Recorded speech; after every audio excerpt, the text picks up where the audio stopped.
Propose the first 5 kingdom classification category to living organism. कौन थे हमारे अक्का थे जिनके अंदर आपका यूनिसेलुलर ऑर्गेनिजम्स तो आ रहे थे, लेकिन यूनिसेलुलर यूकैरियोटिक ऑर्गेनिजम्स आ रहे थे। लेकिन अगर यही ई कोलाई आपके यूरिनरी ट्रैक्ट में एंटर कर जाता है तो आपको यूरिनरी ट्रैक्ट इन्फेक्शन होने के चांसेस हो जाते हैं। हेलोफाइल्स की बात करें तो अभी मैंने बताया एक्सट्रीम सॉल्टी कंडीशन में। थर्मोएसिडोफाइल्स कहाँ पे रहेंगे? हॉट स्प्रिंग्स में रहेंगे। मिथेनोजेंस आपके वो होते हैं जो मीथेन गैस प्रोड्यूस करते हैं। ये आपके मार्शी एरियाज जहाँ पे दलदल नहीं होती है, दलदल वाले एरिया में मिलते हैं आपके ये मिथेनोजेंस। हे सेल्स, कैसे हो आप सब? आई होप सब बहुत अच्छे होंगे। सबकी पढ़ाई भी और लाइफ भी काफी अमेजिंग चल रही होगी। मैं हूँ आपकी अपनी Khushboo ma'am, biology master teacher at Vedantu.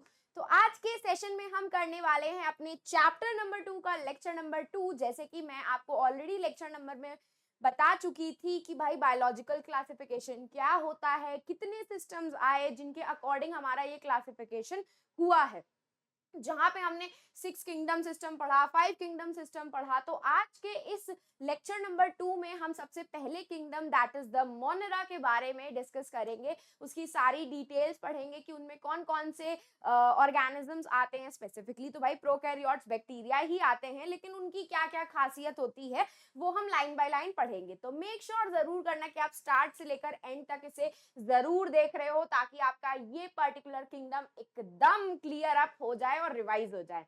चलो, तो let's begin our session. Here we go with the प्यारा सा dose of motivation. Slow down, calm down, don't worry, don't hurry, trust the process. Exactly. देखो, आप लोग अभी बहुत सारे स्टूडेंट्स पहले से ही नीट की प्रिपरेशन कर रहे हैं, बहुत सारे स्टूडेंट्स ने अभी रिसेंटली में शुरू किया है प्रिपेयर करना। तो देखो, अगर इन केस मार्क्स नहीं अच्छे आ रहे हैं या फिर ठीक से पढ़ाई नहीं हो पा रही है, तो just go through the process कि ऐसी क्या मिस्टेक्स कर रहे हो, क्या आपने ऐसी गलतियां करी कि आपके मार्क्स अच्छे नहीं आए। तो बस थोड़ा सा थम जाओ, धीरे धीरे काम डाउन हो जाओ, और इतना परेशान होकर के चीजें करने की जरूरत नहीं है। परेशान होगे, अपने मिस्टेक्स नहीं पहचान पाओगे, और जब तक वो मिस्टेक्स नहीं पहचान पाओगे अपने आप को इम्प्रूव नहीं कर पाओगे। इसीलिए trust the process and calm down. Okay, चलो। तो देखो भाई, अगर आपको मेरे सारे सेशंस के टाइमली नोटिफिकेशन मिलते रहे तो आप टेलीग्राम चैनल को ज्वाइन कर लीजिए। ये टेलीग्राम चैनल पे आपके जितने भी मैं सेशंस लूंगी उनका टाइमली नोटिफिकेशन आपके पास पहुंच जाएगा। इसका लिंक आपके डिस्क्रिप्शन बॉक्स में है। और ये है मेरा इंस्टाग्राम का अकाउंट, जहां पे आप मुझे रीच आउट कर सकते हो, फॉलो कर सकते हो for the amazing content, as well as अगर कोई क्वेरी है तो आप मुझे वहां पे कांटेक्ट कर सकते हो। चलो, तो let's begin with our MCQs. तो पहला एमसीक्यू क्या है भाई? Which scientists proposed the first 5 kingdom classification category to living organism? कौन थे हमारे? R.H. विटेकर जी, रॉबर्ट विटेकर जी थे जिन्होंने 5 किंगडम सिस्टम ऑफ क्लासिफिकेशन दिया था। नेक्स्ट भाई, which kingdom in the 5 kingdom classification system comprises organisms that are primarily photosynthetic and have chlorophyll A and B? दोनों chlorophyll हैं, A and B, और वो क्या कौन होते हैं? आपके प्लांट्स ही तो होते हैं, प्लांट किंगडम में आते हैं। That is the plant A. तो correct answer is C. Next question, Which kingdom includes unicellular eukaryotic organism? ध्यान देने वाली बात है, यूनिसेलुलर यूकैरियोटिक ऑर्गेनिज्म, जो आपके ऑटोट्रॉफिक भी हो सकते हैं, हेटेरोट्रॉफिक भी हो सकते हैं, और उनमें प्लांट लाइक और एनिमल लाइक दोनों ही आपकी प्रॉपर्टीज होती हैं। तो कौन थे आपके? प्रोटिस्टा थे, जिनके अंदर आपका यूनिसेलुलर ऑर्गेनिजम्स तो आ रहे थे, लेकिन यूनिसेलुलर यूकैरियोटिक ऑर्गेनिजम्स आ रहे थे। इसके ऊपर, इस एक लाइन के ऊपर आपका PYQ भी बन सकता है, तो इस लाइन को याद रखना, ठीक है। चलो भैया, अब हम शुरू करते हैं अपने सेशन के कंटेंट के साथ। जैसे कि आपकी मैम ने आपको बताया कि we are starting with the very first kingdom that is the Monera. तो मोनेरा में कौन कौन से ऑर्गेनिजम्स आते हैं? तो कौन कौन से तो नहीं, सिर्फ एक सोल मेंबर आपके इस मोनेरन किंगडम का होता है, that is your bacteria. Bacteria are the sole members of your kingdom Monera. भाई ये बैक्टीरिया क्या होते हैं? प्रोकैरियोट्स होते हैं, सबसे पहली चीज तो, ठीक है। और यूनिसेलुलर भी होते हैं आपके, क्या होते हैं? प्रोकैरियोट्स होते हैं, यूनिसेलुलर होते हैं। एंड आपको पता है इतने अबंडेंट हैं कि आपको हर जगह मिल जाएंगे, ये कहीं पे भी मिल जाएंगे आपको ये बैक्टीरिया। यूबिक्विटस होते हैं। यूबिक्विटस का मतलब होता है कि जो सरफेस आप बोल दो बस उस सरफेस पे आपको बैक्टीरिया मिलेंगे। अगर मैं बोल दूं इस स्मार्ट बोर्ड पे बैक्टीरिया है, तो हाँ, इस स्मार्ट बोर्ड पे भी बैक्टीरिया प्रेजेंट होंगे। आप ये रिमोट बोल दो, इस रिमोट के ऊपर भी बैक्टीरिया प्रेजेंट है। ये पेन बोल दो, पेन के ऊपर भी प्रेजेंट है। मैं बोल दूं अगर मेरी बॉडी के अंदर बैक्टीरिया प्रेजेंट है, तो हाँ प्रेजेंट होते हैं हमारी बॉडी के अंदर। वो बैक्टीरिया हमारे बॉडी का ही पार्ट होते हैं आपके, जिनको हम नॉर्मल फ्लोरा में पढ़ेंगे, माइक्रोब्स इन ह्यूमन वेलफेयर वाला जो चैप्टर है वो। तो वो बैक्टीरिया अगर इन केस नंबर में इंक्रीज हो जाते हैं तो they can be converted into the pathogenic bacteria. तो भाई आपके लिविंग ऑर्गेनिजम्स में भी आपके ये बैक्टीरिया प्रेजेंट होते हैं, या तो उनकी सरफेस के ऊपर या इनसाइड योर बॉडी, जैसे कि ई कोलाई। ई कोलाई आपका स्मॉल इंटेस्टाइन में प्रेजेंट होता है, लेकिन अगर यही ई कोलाई आपके यूरिनरी ट्रैक्ट में एंटर कर जाता है तो आपको यूरिनरी ट्रैक्ट इन्फेक्शन होने के चांसेस हो जाते हैं। तो देख रहे हो ये बैक्टीरिया क्या है आपकी बॉडी में और ये आपकी बॉडी के सरफेस पे भी प्रेजेंट होते हैं। They can be found in the extreme condition, जैसे कि मैंने आपको कल ही बताया था आर्की बैक्टीरियाज के बारे में। आर्की बैक्टीरिया आपका वो बैक्टीरिया होते हैं जो आपके एक्सट्रीम कंडीशंस में रह सकते हैं। कौन सी एक्सट्रीम कंडीशंस?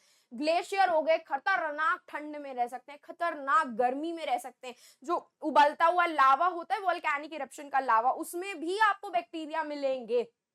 इवन आपके हॉट स्प्रिंग्स जो नहीं होते हैं, जियोथर्मल हॉट स्प्रिंग्स, जहां पे पानी एकदम नेचुरली उबल रहा होता है, उनके अंदर भी आपको बैक्टीरिया मिल जाएंगे। इवन सॉल्टी कंडीशंस में आपको बैक्टीरिया मिल जाएंगे। तो ये आपके एक्सट्रीम कंडीशंस वाले बैक्टीरिया होते हैं, that is your Archie bacteria.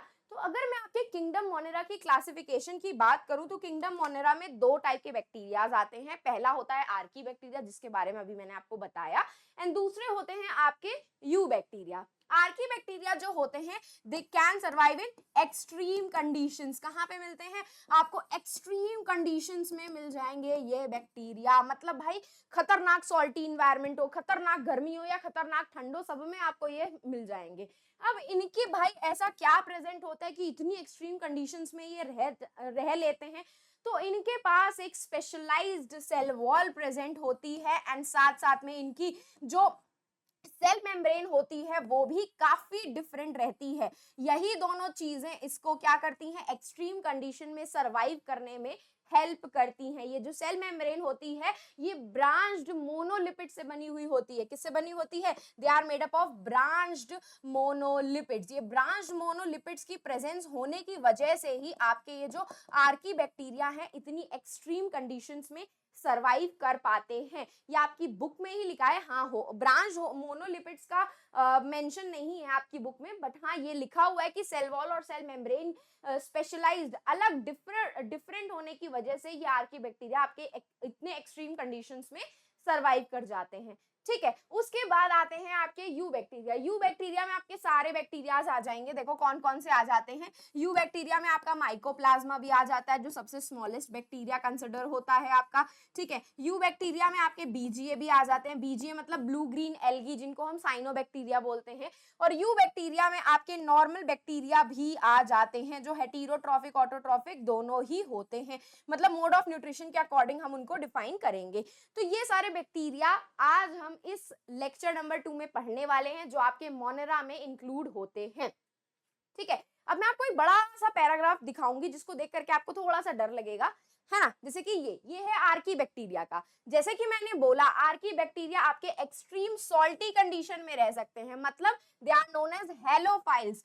Hot springs में रह सकते हैं, known as thermoacidophiles. And marshy areas में, मार्शी एरियाज मतलब दलदल में रह सकते हैं। वो दलदल वाले बैक्टीरिया को हम क्या बोलते हैं? मिथेनोजेंस बोलते हैं, क्योंकि वो बायोगैस का प्रोडक्शन करते हैं।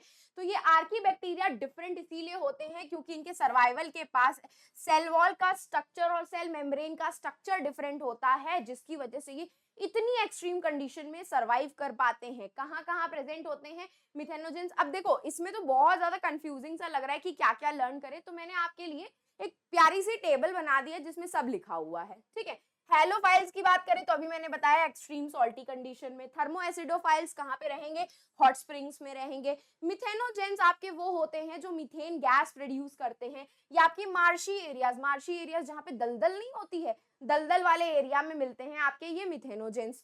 गट of ruminant animals, gut of ruminant animals मतलब वो गाय और भैंस देखी है जो खाना अंदर जाता है फिर उनके मुंह में आ जाता है, जिसको चढ़ती रहती है कंटिन्यूअसली, जैसे तो तुम लोग खाना बीच बीच में चढ़ते रहते हो, तो उनके गट में प्रेजेंट होते हैं ये मिथेनोजेंस, एंड ये एक्चुअली में किस लिए रिस्पॉन्सिबल होते हैं?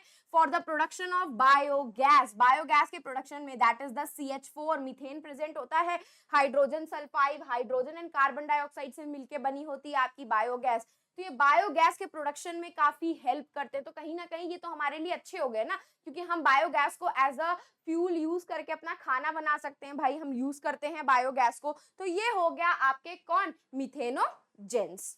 ठीक है, अब हम बात करेंगे आपके यू बैक्टीरिया की, जिसमें यू बैक्टीरिया में सबसे पहले हम बात करेंगे आपके माइकोप्लाज्मा की। one of the smallest living cell known is the mycoplasma. They are the smallest living cells known. इनका साइज देख रहे हो 0.1 माइक्रोमीटर का होता है, और कहीं कहीं कुछ स्पीशीज में आपको 0.3 माइक्रोमीटर का साइज भी देखने के लिए मिल जाएगा। तो दोनों ही करेक्ट वैल्यू हैं। ये ऐसे बैक्टीरिया हैं जिनमें सेल वॉल की प्रेजेंस नहीं होती है। आपने देखा था सेल वॉल प्रेजेंट होती है बैक्टीरिया में, नॉन सेल्यूलोसिक होती है, लेकिन ये एक एक्सेप्शन है, माइकोप्लाज्मा के अंदर सेल वॉल नहीं प्रेजेंट होती है। आपको पता है ये इतने छोटे होते हैं कि बैक्टीरिया प्रूफ फिल्टर, जो जिनसे हम बैक्टीरिया को फिल्टर कर सकते हैं, उनसे भी ये बाहर निकल सकते हैं। बैक्टीरिया प्रूफ फिल्टर से भी ये बाहर निकल सकते हैं आपके कौन? माइकोप्लाज्मा। ये माइकोप्लाज्मा जो होते हैं एक्चुअली में पैथोजेनिक होते हैं। मतलब ये क्या करते हैं? पैथोजेनिक होते हैं, मतलब ये आपके डिसीज कॉज करते हैं। एनिमल्स और प्लांट्स में पैथोजेनिक होते हैं। और लास्ट में इसमें आपको ये पता होना चाहिए कि ये एरोबिक होते हैं, मतलब ये ऑक्सीजन की प्रेजेंस में रह सकते हैं। लेकिन लेकिन लेकिन इन केस अगर इन्वायरमेंट में ऑक्सीजन की प्रेजेंस नहीं है या अनफेवरेबल इन्वायरमेंट है, तो they can survive without oxygen. तो ये ऑक्सीजन की प्रेजेंस में ही रहते हैं, लेकिन अगर इन केस अनफेवरेबल कंडीशन है जहां पे ऑक्सीजन की प्रेजेंस नहीं है, तो वहां पे ये विदाउट ऑक्सीजन भी सर्वाइव कर सकते हैं। इसीलिए इनको हम क्या बोलते हैं? फैकल्टेटिव एनाएरोब्स भी बोलते हैं। क्या बोलते हैं? फैकल्टेटिव एनाएरोब्स भी बोलते हैं कि भाई ऑक्सीजन में तो रह सकते हैं, लेकिन विदाउट ऑक्सीजन भी ये रह सकते हैं। तो ये विदाउट ऑक्सीजन भी रह सकते हैं। अब हम बात करेंगे आपकी साइनोबैक्टीरिया के बारे में, that is the blue green algae. ठीक है मैम, आप तो हमें बैक्टीरिया पढ़ा रहे हैं, तो ये ब्लू ग्रीन एल्गी कहाँ से आ गई भाई? तो देखो भाई, ये आपकी साइनोबैक्टीरिया जो होती हैं, इनके पास कुछ ना कुछ ऐसा प्लांट जैसा होता है। एल्गी कहाँ रखते हैं हम? प्लांट्स के किंगडम में रखते हैं।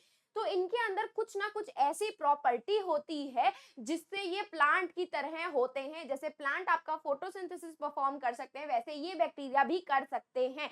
तो किसकी वजह से? क्योंकि इनके पास क्या प्रेजेंट होता है? They are referred as blue green algae because they contain the chlorophyll A pigment. अब भाई क्लोरोफिल ए पिगमेंट की प्रेजेंस है, तो ये क्या कर सकते हैं? They can show oxygenic photosynthesis. अब यहाँ से आपका एक क्वेश्चन बन जाता है कि दुनिया में सबसे पहला कौन सा ऐसा ऑर्गेनिज्म था या स्पीशी थी जिसने आपकी ऑक्सीजनिक फोटोसिंथेसिस करी थी? ऑक्सीजनिक फोटोसिंथेसिस का मतलब वाटर का ब्रेकडाउन किया था, स्प्लिटिंग ऑफ वाटर मॉलिक्यूल किया था, जिससे ऑक्सीजन प्रोड्यूस हुई थी। तो ये आपके सबसे पहले साइनोबैक्टीरिया थे जिन्होंने क्या किया था? ऑक्सीजनिक फोटोसिंथेसिस का प्रोसेस परफॉर्म करवाया था। अब अगर आप ये लाइन पढ़ोगे तो क्या लिखा है? Colonial filamentous. ठीक है, कॉलोनी मतलब बहुत सारे ऑर्गेनिजम्स एक ही कॉलोनी में प्रेजेंट है इकट्ठा होकर के, है ना। लेकिन अभी मैं आपने बोला कि ये तो यूनिसेलुलर होते हैं। हाँ, होते यूनिसेलुलर हैं, लेकिन कभी कभी क्या करते हैं ये लोग? कॉलोनी फॉर्म कर लेते हैं या इस तरीके से फिलामेंटस शेप में आ जाते हैं। होते सिंगल सिंगल है, लेकिन ऐसे फिलामेंटस शेप बना लेते हैं। तो ये कॉलोनी और फिलामेंटस शेप में भी आपको मिल जाएंगे, जैसे कि ये नॉस्टॉक का आपके बुक में ही एग्जाम्पल दिया हुआ है। इवन ये आपका सिम्बायोटिक रिलेशनशिप भी शो करते हैं, जैसे कि आपका एनाबेना, जैसा ये जो एनाबेना है आपका, ये सिम्बायोटिक रिलेशनशिप शो करती है एजोला के साथ।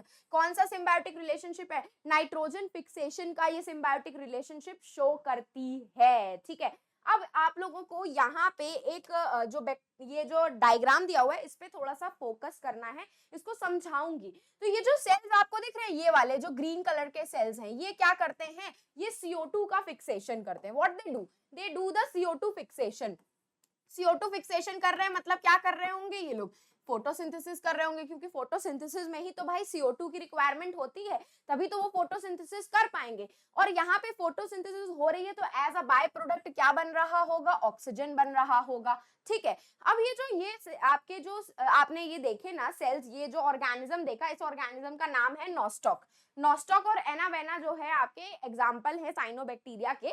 तो ये जो नॉस्टॉक और नॉस्टॉक है ना, इनके जो सेल्स हैं ये वाले ग्रीन वाले, ये CO2 फिक्सेशन करते हैं, तो यहाँ पे ऑक्सीजन की प्रेजेंस होती है।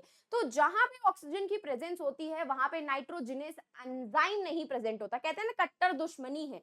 तो आपके इन सेल्स के अंदर नाइट्रोजनस एंजाइम ना प्रेजेंट होने की वजह से ये आपके जो ये वाले सेल्स हैं, ये वाले सेल्स और ये जो ग्रीन कलर के आपको दिख रहे हैं, पर्पल कलर वाले पे फोकस मत करना, सिर्फ ग्रीन पे फोकस करना। इनमें आपकी नाइट्रोजन फिक्सेशन नहीं हो सकती है। तो मैम अभी तो आपने बताया कि सिम्बायोटिक रिलेशनशिप शो कर रहे हैं, नाइट्रोजन फिक्स कर रहे हैं, तो कैसे फिक्स करते हैं? तो इनके पास एक टाइप के स्पेशलाइज्ड सेल्स प्रेजेंट होते हैं जिनका नाम है हेटेरोसिस्ट। ये हेटेरोसिस्ट जो होते हैं आपके, इनकी जो सेल वॉल होती है वो काफी थिक होती है। इन सेल्स की जो सेल वॉल होती है, एक तो सबसे पहली चीज काफी थिक सेल वॉल होती है।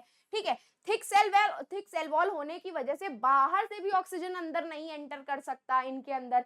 ठीक है, और दूसरी कंडीशन क्या होती है, इन सेल के पास PS2 की प्रेजेंस नहीं होती है। PS2 जो होता है आपके फोटोसिंथेसिस में मदद करता है। तो PS2 ना होने की वजह से आपका फोटोसिंथेसिस भी नहीं होगी, फोटोसिंथेसिस नहीं होगी तो इस सेल के अंदर भी ऑक्सीजन नहीं बनता है।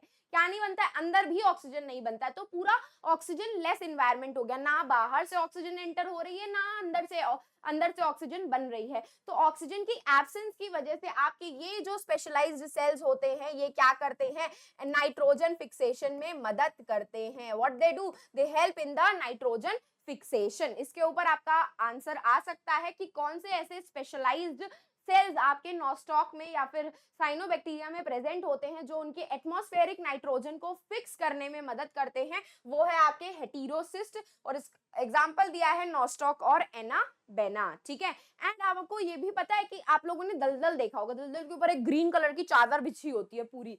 तो ये ग्रीन कलर की चादर और किसी की नहीं होती, ये ब्लू ग्रीन एल्गी की ही होती है। ये एल्गी के पास, ब्लू ग्रीन एल्गी के पास ऐसी शक्तियां होती हैं, एबिलिटीज होती हैं कि ये आपके पूरे सरफेस को कवर कर सकती हैं। क्यों? क्योंकि भाई ऑक्सीजन की रिक्वायरमेंट है फोटोसिंथेसिस के लिए, तो ये पूरी आपके ऑक्सीजन के लिए आपके पूरे लेक को या पॉन्ड को कवर कर सकती हैं, और जितनी भी ऑक्सीजन आपके वाटर में प्रेजेंट होती है उसको यूटिलाइज करती रहती है फोटोसिंथेसिस के लिए, और अपनी ग्रोथ के लिए भी अपना ग्रोथ भी करती रहती है। तो उस पॉन्ड के अंदर जितनी भी आपके एक्वाटिक ऑर्गेनिजम्स प्रेजेंट होंगे, एक्वाटिक प्लांट्स प्रेजेंट हो, एक्वाटिक प्लांट्स प्रेजेंट हो, या फिर आपकी फिशेस वगैरह कुछ भी प्रेजेंट हो, इनकी वजह से उनकी डेथ हो जाती है। तो मेनली आपको क्या वर्ड यूज करने के लिए मिलेगा कि ये एल्गल ब्लूम के लिए रिस्पॉन्सिबल होते हैं। किसके लिए रिस्पॉन्सिबल होते हैं? एल्गल ब्लूम के लिए। आपने दलदल देखा है जिसके कोई ऐसी लेक देखी होगी जिसके ऊपर पूरा ऐसे एल्गी ग्रीन कलर की बिछी हुई होती है, ब्लू ग्रीन कलर की, वो कौन बनाते हैं? यही आपके साइनोबैक्टीरिया बनाते हैं।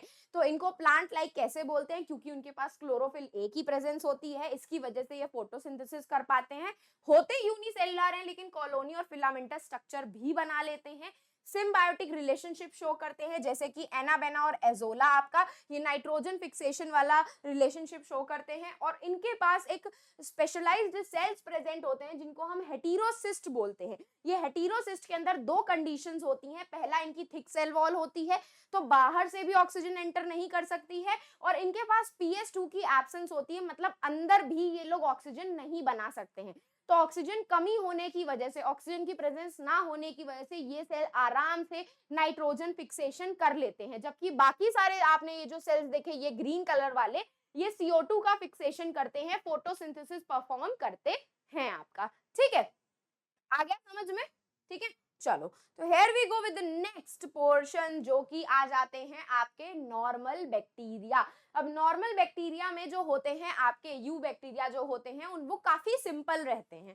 ठीक है, काफी सिंपल से बैक्टीरिया हैं आपके, लेकिन शेप आपको बहुत सारी देखने के लिए मिलेगी। आपकी बुक में ही ये 4 शेप्स बनी हुई हैं, आपकी बुक का ही स्क्रीनशॉट है। एक तो कोकाई एकदम सर्कुलर शेप की दिखती है, बेसिलाई आपको रॉड शेप की दिखेंगी, स्पाइरुलम ऐसे वेव्स की तरह वेवी दिखती हैं ये आपकी, और विब्रियो आपकी कोमा शेप्ड बैक्टीरिया होती है। तो ये कुछ 4 स्ट्रक्चर हैं जो आपके एग्जाम में पूछ लिए जा सकते हैं कि कितनी डिफरेंट टाइप ऑफ स्ट्रक्चर्स आपको यू बैक्टीरिया में, नॉर्मल बैक्टीरिया में देखने के लिए मिल सकते हैं।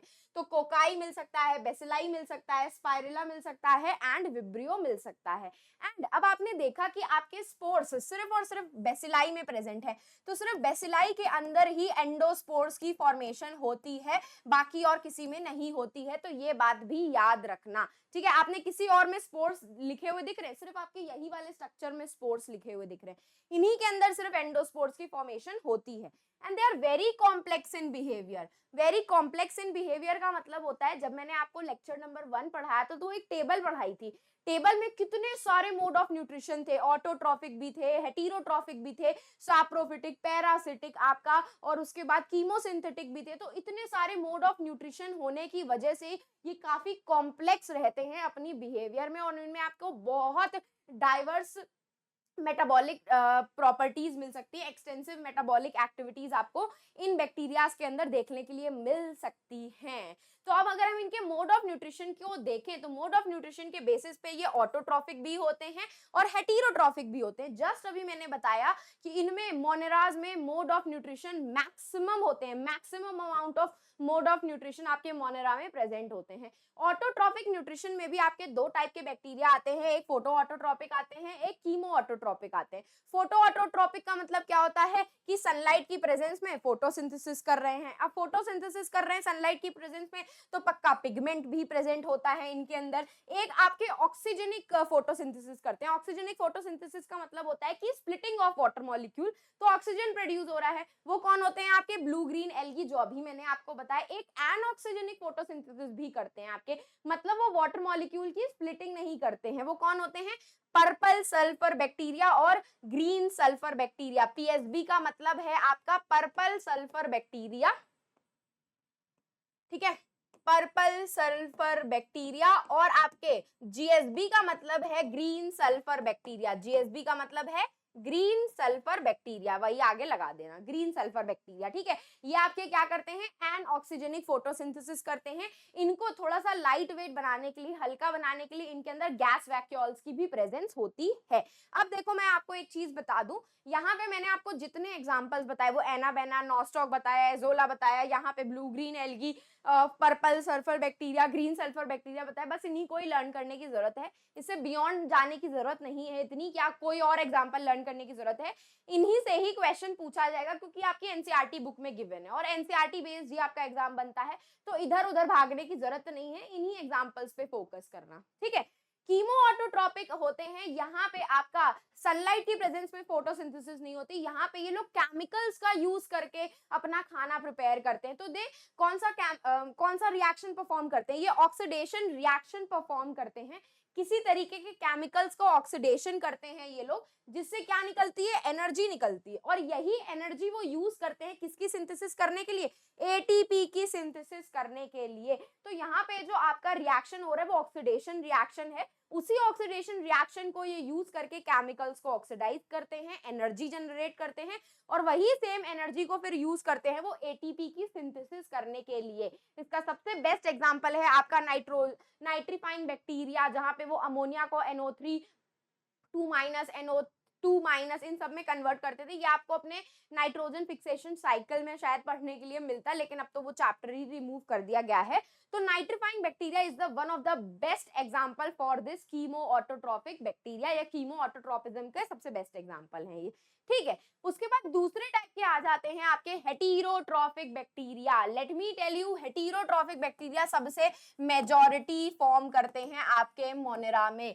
यू बैक्टीरिया में आपका सबसे मेजॉरिटी ऑफ बैक्टीरिया आपके हेटेरोट्रॉफिक होते हैं, जो आपके 3 तरीके के होते हैं। सैप्रोफिटिक, जो डेड और डिकेइंग ऑर्गेनिज्म पे फीड करते हैं। पैरासिटिक, जो आपको क्या करते हैं? पैथोजेनिक होते हैं, आपको इन्फेक्शन कॉज कर सकते हैं, जैसे कि टेटनस, क्लोस्ट्रीडियम टेटनाई कॉज करती है, कॉलेरा विब्रियो कॉलेरा कॉज करता है, diphtheria corynebacterium diphtheria, whooping cough भी आपका वही कॉज करता है। उसके बाद आपका मेनिंजाइटिस, नाइजीरिया मेनिंजाइटिस कॉज कर सकता है। तो गोनोरी, नाइजीरिया गोनोरी बैक्टीरिया है, वो कॉज कर सकता है। तो ये सारे पैरासिटिक बैक्टीरिया हैं जो आपके बॉडी में इन्फेक्शन कॉज कर सकते हैं, ठीक है। सिम्बायोटिक वो होते हैं जो हम तुम्हारे भाई हैं, तुम हमारे भाई हो, भाईचारा निभाते हैं ये बैक्टीरिया। कौन कौन से होते हैं?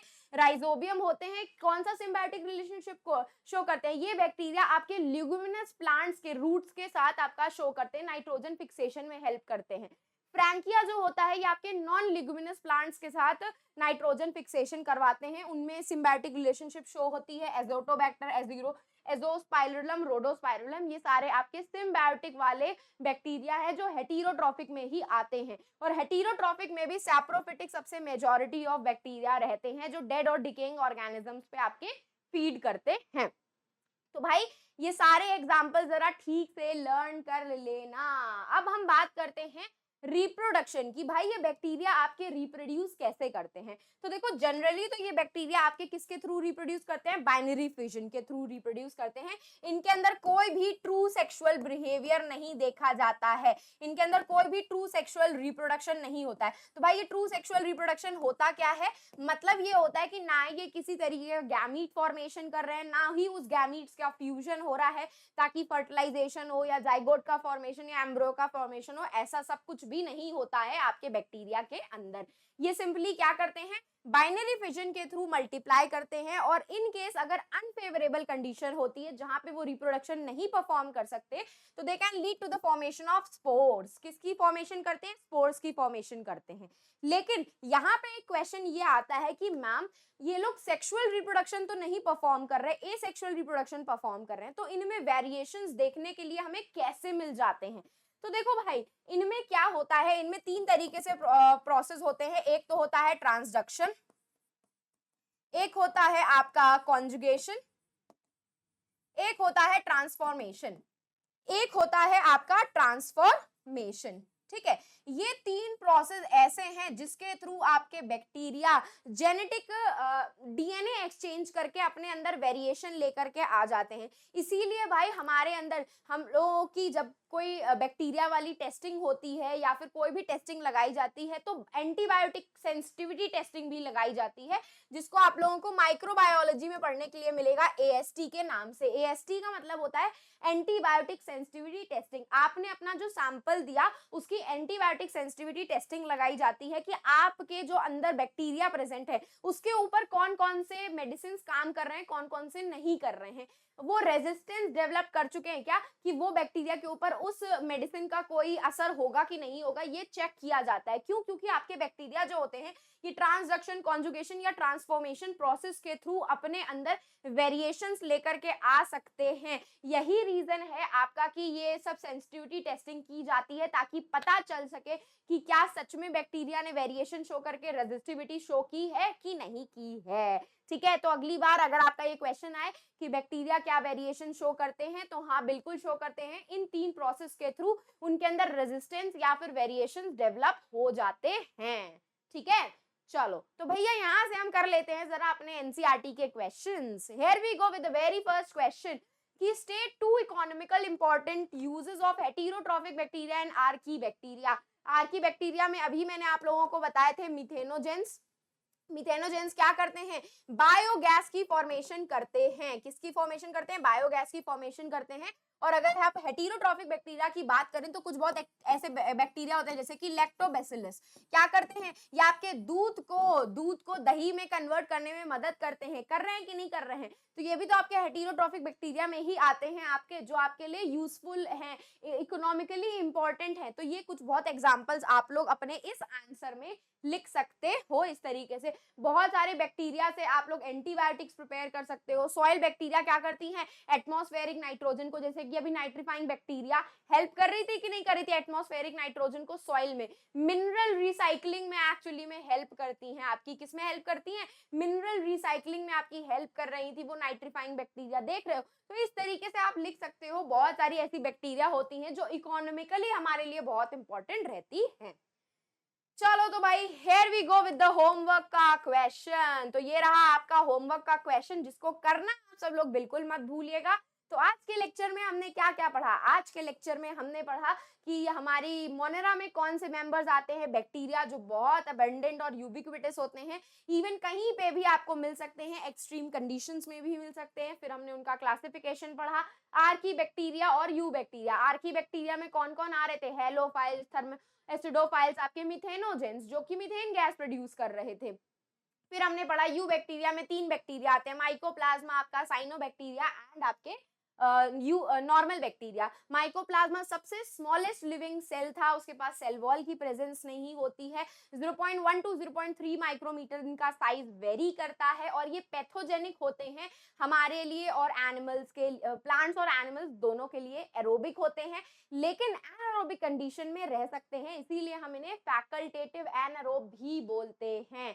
फिर हमने पढ़ा साइनो बैक्टीरिया के बारे में, जिसे हम ब्लू ग्रीन एल्गी भी बोलते हैं, क्योंकि उसके पास क्लोरोफिल ए की प्रेजेंस है तो वो फोटोसिंथेसिस परफॉर्म कर सकती है और आपके एल्गल ब्लूम करवाती है। आपकी पानी के अंदर सिम्बायोटिक रिलेशनशिप शो कर रही थी आपकी एनाबेना एंड आपका एजोला के बीच में। उसके बाद क्या था आपका, इनके पास एक स्पेशलाइज सेल्स प्रेजेंट होते हैं, दैट इज द हेटेरोसिस्ट, जो आपका नाइट्रोजन फिक्सेशन कराते हैं। बाकी सारे सेल्स आपका CO2 फिक्स करवाते हैं। आपके नाइट्रीफाइंग बैक्टीरिया आपके होते हैं जो आपके मिनरल रिसाइकलिंग में भी आपके हेल्प करते हैं कहीं ना कहीं। फिर हमने लास्ट में पढ़ा मोड ऑफ न्यूट्रिशन के बेसिस पे autotrophic and heterotrophic bacteria. Autotrophic bacteria में आपके पर्पल सल्फर बैक्टीरिया, सॉरी हाँ, purple sulphur bacteria, green sulphur bacteria, blue green algae, ये सब आ रहे थे जो सनलाइट और क्लोरोफिल की प्रेजेंस में फोटोसिंथेसिस करते हैं। फिर हमने पढ़े कीमो ऑटोट्रॉफिक बैक्टीरिया जो आपके क्या करते हैं, केमिकल्स को ऑक्सीडाइज करके एनर्जी प्रोड्यूस करते हैं, उससे एटीपी की फॉर्मेशन करते हैं, that is the nitrifying bacteria आपकी, जो क्या करती है, मिनरल रिसाइकलिंग में भी मदद करती है। फिर हमने लास्ट में आपके हेटेरोट्रॉफिक बैक्टीरिया पढ़े जो आपके 3 तरीके थे, सैप्रोफिटिक थे, पैरासिटिक थे जो आपको इन्फेक्शन कॉज करते हैं, और सिम्बायोटिक थे जो आपके राइजोबियम और आपका फ्रैंकी, एजोटोबैक्टर, एजोस्पाइरलम और रोडोस्पाइरलम, ये सब थे जो आपके नाइट्रोजन फिक्सेशन में कहीं ना कहीं हेल्प करते हैं। फिर हमने रिप्रोडक्शन पढ़ा, बाइनरी फिजन के थ्रू रिप्रोड्यूस करते हैं और अगर अनफेवरेबल कंडीशन है तो स्पोर्स की फॉर्मेशन करते हैं। और अगर इन केस हमें पढ़ने के लिए मिले कि क्या वो वेरिएशन शो करते हैं, तो हाँ definitely they can show the variation due to the process, 3 process जो कि वो शो करते हैं, that is the transduction, transformation and conjugation. चलो तो भैया आप जाते जाते जरा फटाक से टेलीग्राम चैनल को ज्वाइन कर लो, ताकि जब भी मेरा कोई भी सेशन आए आपको टाइमली उसका नोटिफिकेशन मिल जाए। और अगर आपको मुझे पर्सनली रीच आउट करना है तो आप मुझे इंस्टाग्राम पे रीच आउट कर सकते हैं। तो बस मेरे प्यारे सारे से सेल्स, जाते जाते मैम का सेशन लाइक कर देना, चैनल को सब्सक्राइब कर देना, एंड अब हम फिर मिलेंगे चलते चलते ऐसे ही नेक्स्ट अमेजिंग सेशन में। तो bye guys and take care.